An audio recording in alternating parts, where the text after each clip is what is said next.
فأعوذ بالله من الشيطان الرجيم يا أيها الذين آمنوا اتقوا الله حق تقاته ولا تموتن إلا وأنتم مسلمون بسم الله الرحمن الرحيم يا أيها الناس اتقوا ربكم الذي خلقكم من نفس واحدة وخلق منها زوجها وبث منهما رجالا كثيرا ونساء واتقوا الله الذي تساءلون به والأرحام إن الله كان عليكم رقيبا أعوذ بالله من الشيطان الرجيم يا أيها الذين آمنوا اتقوا الله وقولوا قولا سديدا يصلح لكم أعمالكم ويغفر لكم ذنوبكم ومن يطع الله ورسوله فقد فاز فوزا عظيما.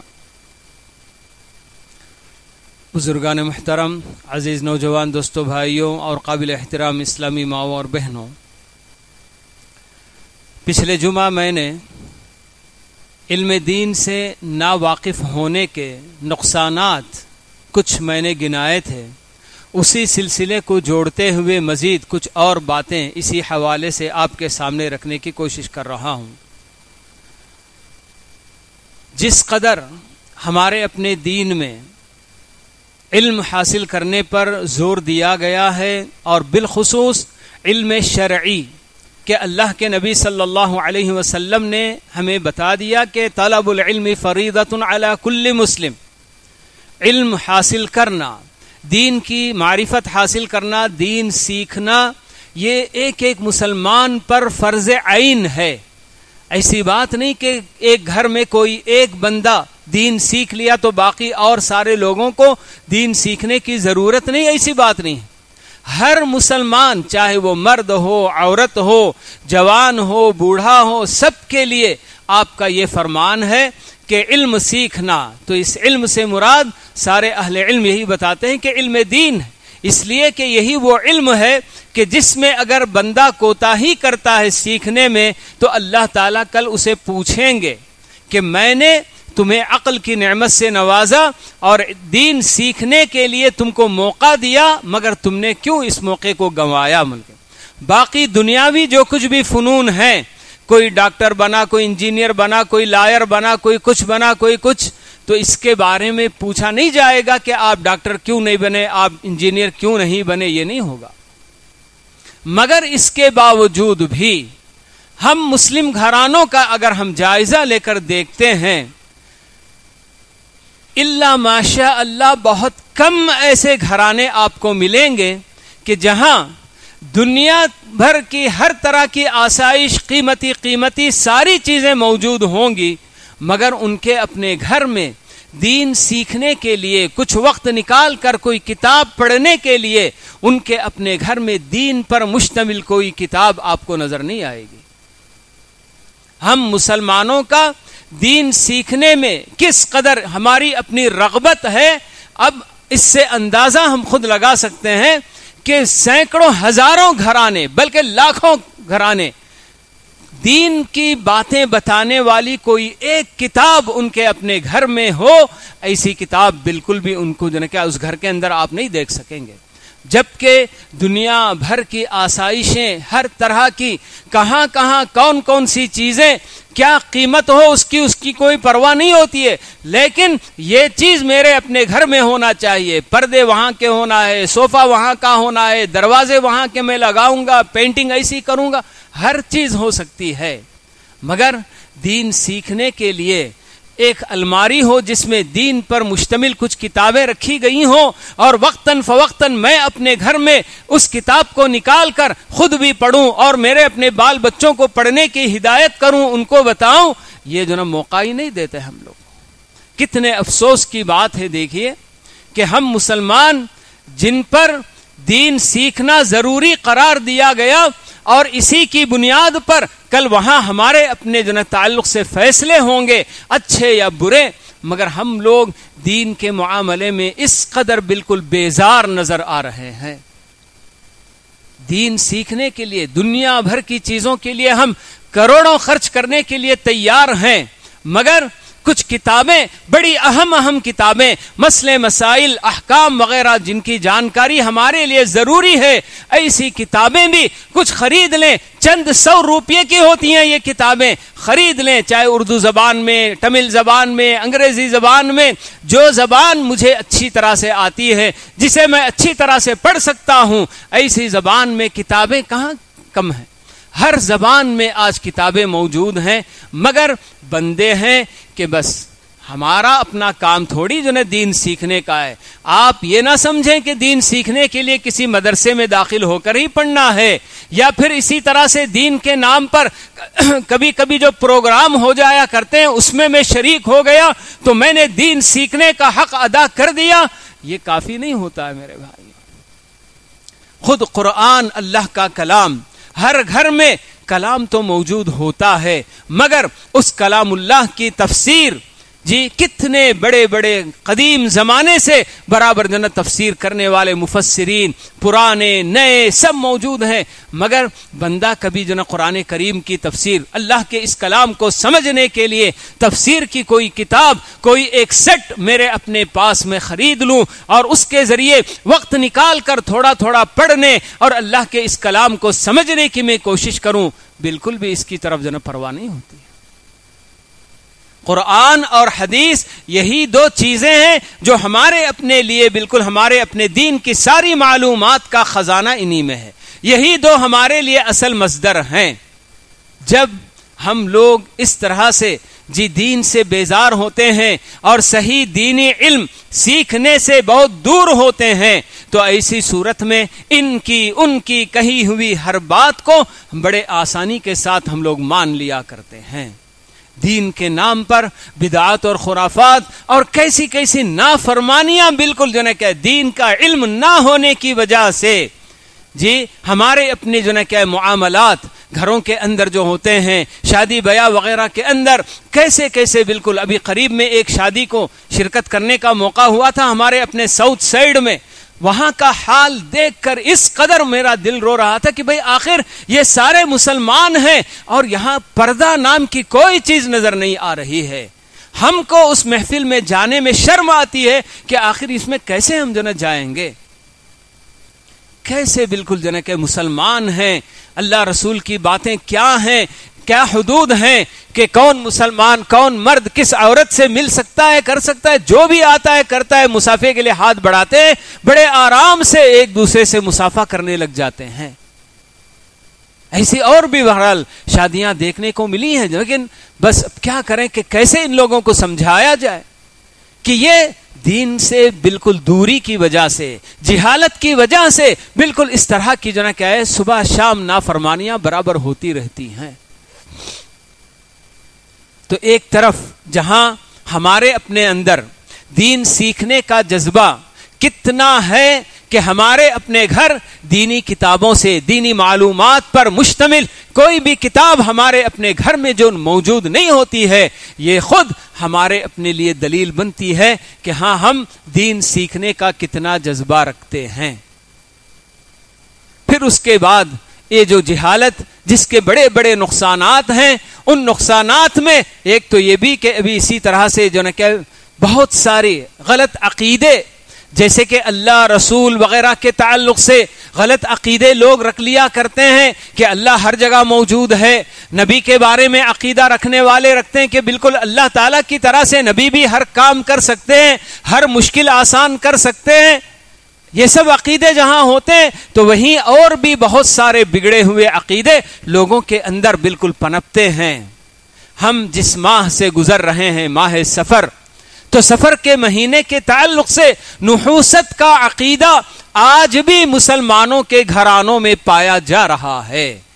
یہ سب صرف ان لوگوں کے اندر آپ دیکھیں گے جہاں دین کا بالکل بھی ان کے گھر سے کوئی گزر ہی نہ ہوا ہو، دین سیکھنے سے کبھی ان کو کوئی مطلب ہی نہ رہا ہو، ایسے گھرانوں میں آپ دیکھیں گے کہ کس طرح سے نحوست کا عقیدہ آج بھی رکھ کر وہ اس مہینے کو بڑا منحوس مہینہ سمجھتے جا رہے ہیں۔ الحمدللہ ثم الحمدللہ کہ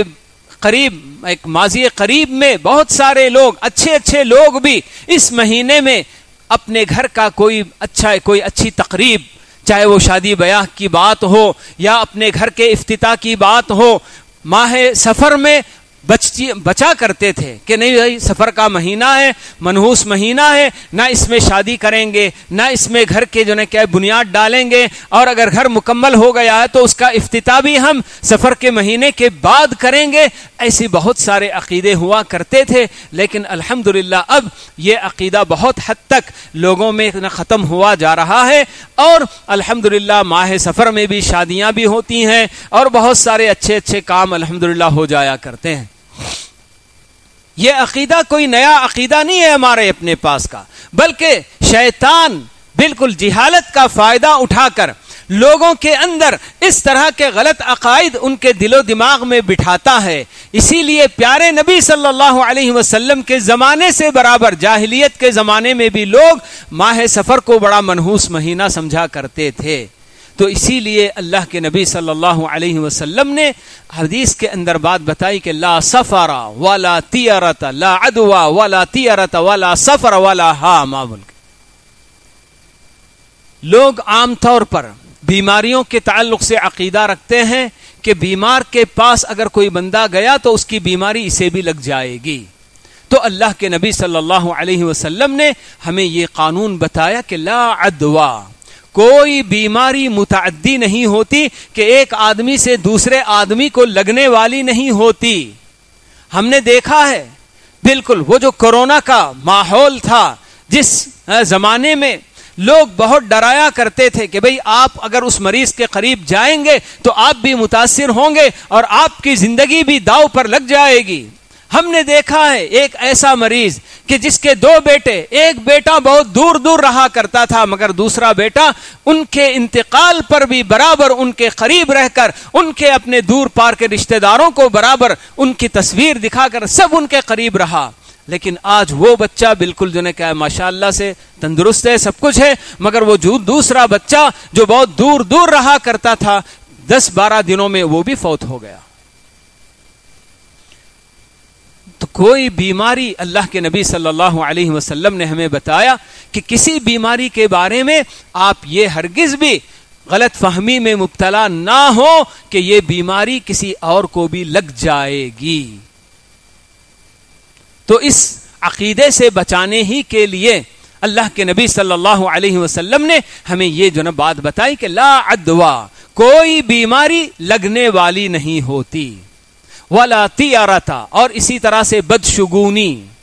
بہت سارے غلط عقیدہ رکھنے والے غیر قوم میں ہم دیکھتے ہیں کہ اگر وہ گھر سے نکلا کوئی بلی آڑے چلی گئی تو اب وہ واپس پلٹ جاتا ہے اپنے گھر میں۔ جی گاڑی میں اگر نکلا بلی کراس کر گئی تو کہتا ہے کہ نہیں صاحب اب یہاں ہم جائیں گے تو ہمارا کچھ بھی نہ کچھ نقصان ہوگا اور ہمارے اپنے لیے یہ جو مناسب نہیں ہے۔ اس طرح کی بدشگونی لے کر یہ لوگ جو کیا ہے ایسے جو پلٹ جایا کرتے تھے۔ تو اللہ کے نبی صلی اللہ علیہ وسلم نے بتایا کہ نہیں، کوئی بدشگونی نہیں لینی ہے،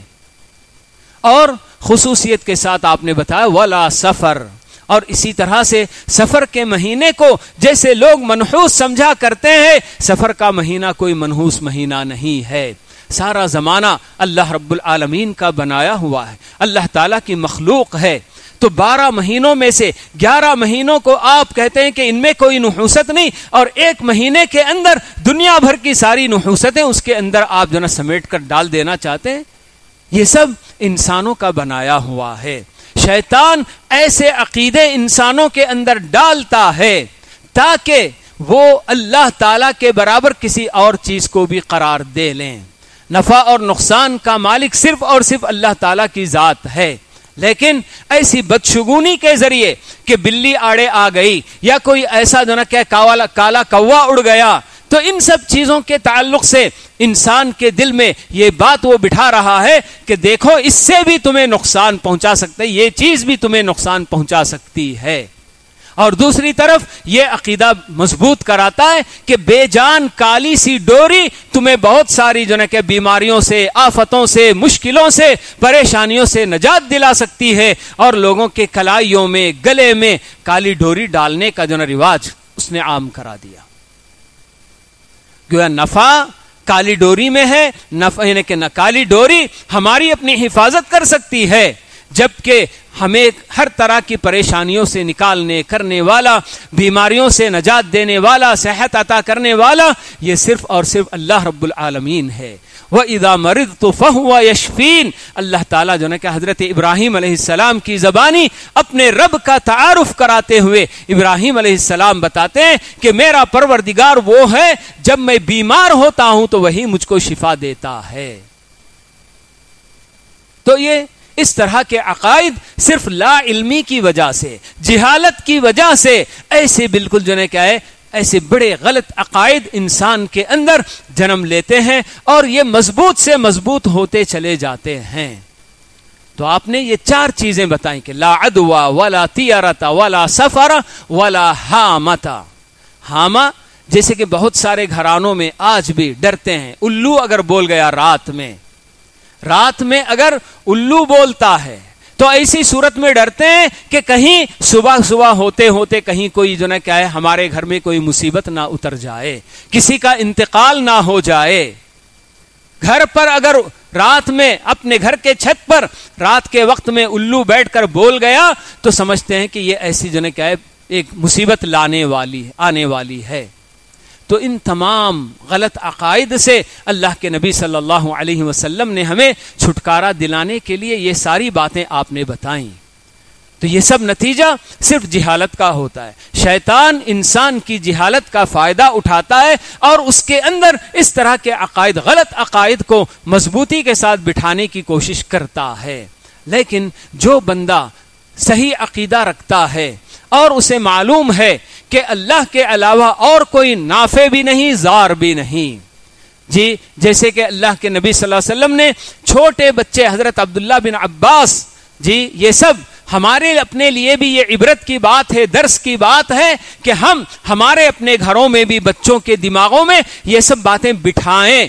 اسی لیے اللہ کے نبی صلی اللہ علیہ وسلم اپنے چچازاد بھائی، چھوٹے سے بچے تھے، وہ اپنی سواری پر سوار کرا لیے تھے اور ان کو بتا رہے تھے کہ یا غلام انی اعلمک کلمات، اے بچے میں کچھ باتیں تمہیں سکھاتا ہوں، اسے اچھی طرح سے جنا ذہن نشین کر لو۔ احفظ اللہ یحفظک، احفظ اللہ تجدہ تجاہک۔ آپ نے بتایا کہ تم اللہ کی حفاظت کرو، اللہ تمہاری حفاظت کرے گا۔ اللہ کی حفاظت کیسے ہوگی؟ کیا ہم اللہ تعالی ہماری طرف سے کسی حفاظت کا محتاج ہے؟ اللہ کی حفاظت سے مطلب اللہ تعالیٰ کے احکام کی حفاظت ہے، اس کے دین پر چل کر دکھانا، یہی حفظ اللہ کی حفاظت ہوتی ہے۔ کہ آپ نے بتایا کہ اگر تم اللہ تعالیٰ کے احکامات، اس کی شریعت کے مطابق چلو گے تو فائدہ یہ ہوگا کہ اللہ تعالیٰ تمہاری حفاظت کرے گا۔ اگر تم شریعت کے پابند رہو گے، دین پر چلو گے، قدم قدم پر اللہ تعالیٰ کو تم اپنے آگے پاؤ گے، یعنی کہ اللہ تعالیٰ کی مدد تمہارے سامنے قدم قدم پر نظر آئے گی۔ اور پھر آپ نے بتایا وَاعْلَمْ أَنَّ الْأُمَّةَ لَوِ اجْتَمَعُوا عَلَىٰ أَن يَنْفَعُوكَ بِشَيْءٍ لَمْ يَنْفَعُوكَ إِلَّا بِشَيْءٍ قَدْ كَتَبَهُ اللَّهُ لَكَ۔ اور یہ بات اچھی طرح سے ذہن میں بٹھا لو کہ پوری دنیا کے لوگ مل کر بھی اگر تمہیں کوئی فائدہ پہنچانا چاہیں، کوئی فائدہ نہیں پہنچا سکتے ہیں مگر وہی فائدہ جو اللہ تعالیٰ نے تمہارے مقدر میں لکھا ہوا ہے۔ اور بالکل اسی کے مقابلے میں ساری دنیا والے مل کر بھی اگر تمہیں کوئی نقصان پہنچانا چاہیں تو یاد رکھو کہ وہ کوئی نقصان نہیں پہنچا سکتے ہیں سوائے اس نقصان کے جو اللہ تعالیٰ تمہارے مقدر میں لکھ دیا ہے۔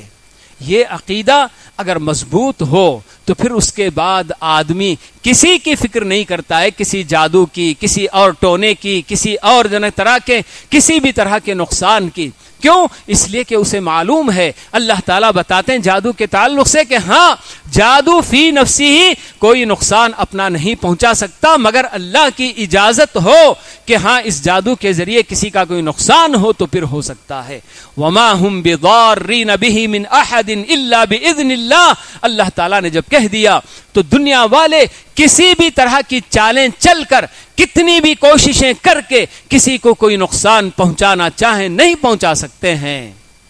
یہ عقیدہ جب مضبوط ہوتا ہے تو تب آدمی نہ کوئی اپنے ہاتھ میں کلائی میں نہ کوئی ڈوری باندھتا ہے، نہ اپنے بچوں کو کالا ٹپکا لگاتا ہے، نہ کوئی اور غلط جو کام کرتا ہے جس سے شرک لازم آتا ہو اور اللہ تعالیٰ کی ناراضگی جو ہوتی ہو۔ تو جیسے یہ سب جو کیا کام ہوتے ہیں، تو ویسے ہی شیطان جہالت کا بہت بڑا فائدہ اٹھا کر وسوسوں میں مبتلا کرتا ہے، بڑے عجیب عجیب خیالات انسان کے دلوں میں ڈالتا ہے شیطان۔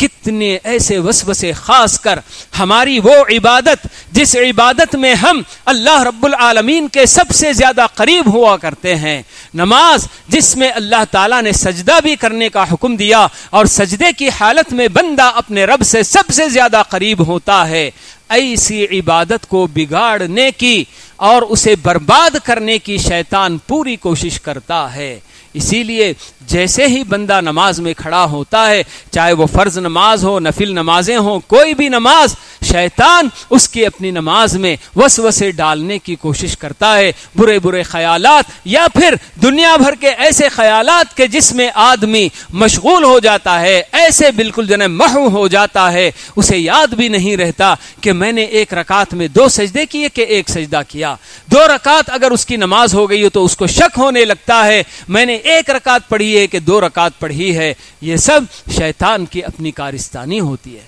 کہ شیطان آدمی کے اندر ایسے ایسے وسوسے ڈالتا ہے، بسا اوقات وسوسوں کی وجہ سے انسان بہت بڑا بڑا خسارہ اپنا کر لیتا ہے۔ کسی اچھے گھرانے میں اس کا رشتہ ہوا ہوتا ہے، مگر وسوسہ ایک اس کو ایسے ڈسنے لگتا ہے کہ جس کی وجہ سے وہ اس گھرانے سے اپنا رشتہ ختم کر لینے پر تل جاتا ہے۔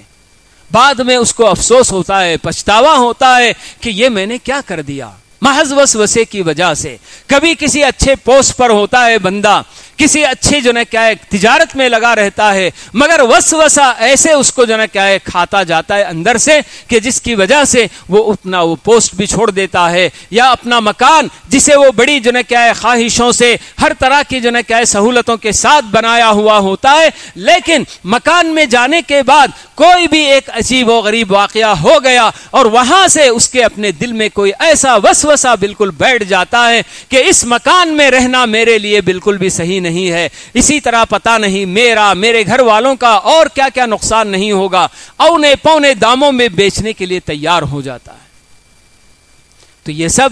شیطان بہرحال انسان کی اپنی جہالت کا پورا بھرپور فائدہ اٹھانے کی کوشش کرتا ہے۔ تو اسی لیے جس قدر بندہ اللہ تعالیٰ کی پہچان اپنے اندر رکھے گا اور دین کی معلومات اس کو حاصل ہوں گی، تو اس صورت میں وہ بہت سارے غلط اور باطل عقیدوں سے، ایسے ہی بالکل کیا ہے کہ یہ جو وسوسے ہیں، ان تمام چیزوں سے اپنے آپ کی حفاظت انشاءاللہ کر سکتا ہے۔ تو اللہ رب العالمین سے دعا ہے کہ اللہ تعالی ہم میں سے ہر مسلمان کو دین سیکھنے کے لیے اپنا وقت بھی اپنا پیسہ بھی لگانے کی اللہ تعالی توفیق دے۔ دنیا خریدنے کے لیے ہم لاکھوں کروڑوں خرچ کرتے ہیں، مگر دین جس کے سیکھنے اور اس پر عمل کرنے ہی کی بنیاد پر ہماری اپنی آخرت کی نجات ہے، مگر اس کے لیے ہم لوگ نہ پیسہ خرچ کرنا چاہتے ہیں، نہ ہی اس کے لیے وقت نکالنا چاہتے ہیں۔ تو اللہ تعالی ہم میں سے ہر ایک کو، مرد کو، عورت کو،